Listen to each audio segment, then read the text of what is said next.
Alors que l'Algérie tente de maintenir un équilibre sur le continent africain, le régime du Marzane poursuit son agenda, déstabilisant progressivement le Mali au profit de ses propres intérêts géopolitiques.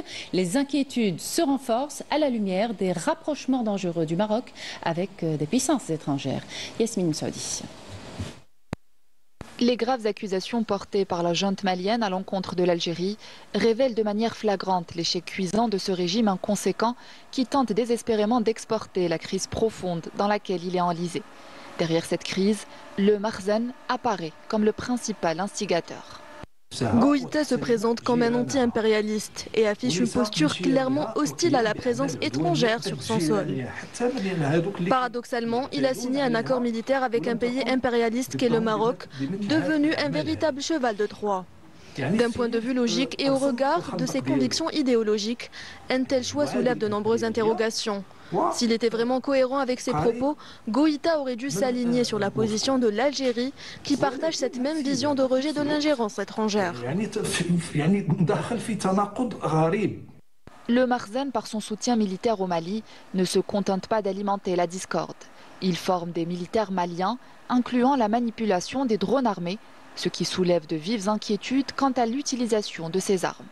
Ce soutien militaire au Mali n'est pas un acte isolé, mais un prolongement de la politique d'ingérence du Maroc, à la fois contre l'Algérie et contre la stabilité régionale.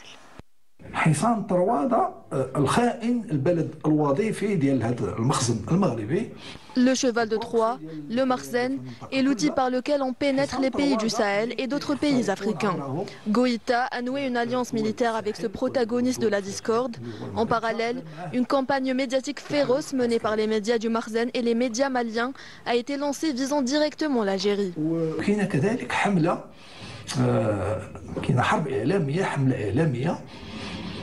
يقودها الإعلام المخزني والإعلام المالي. هذه الأزمة وهذا التوتر لا يخدم مصلحة الشعب المالي ويضع. Cette crise ne sert pas les intérêts du peuple malien.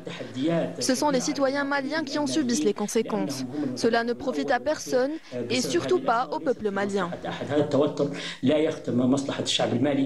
Alors que l'Algérie, fidèle à ses principes de non-ingérence et de paix, tente de maintenir un équilibre, le Marzane poursuit son agenda, déstabilisant progressivement le Mali au profit de ses propres intérêts géopolitiques.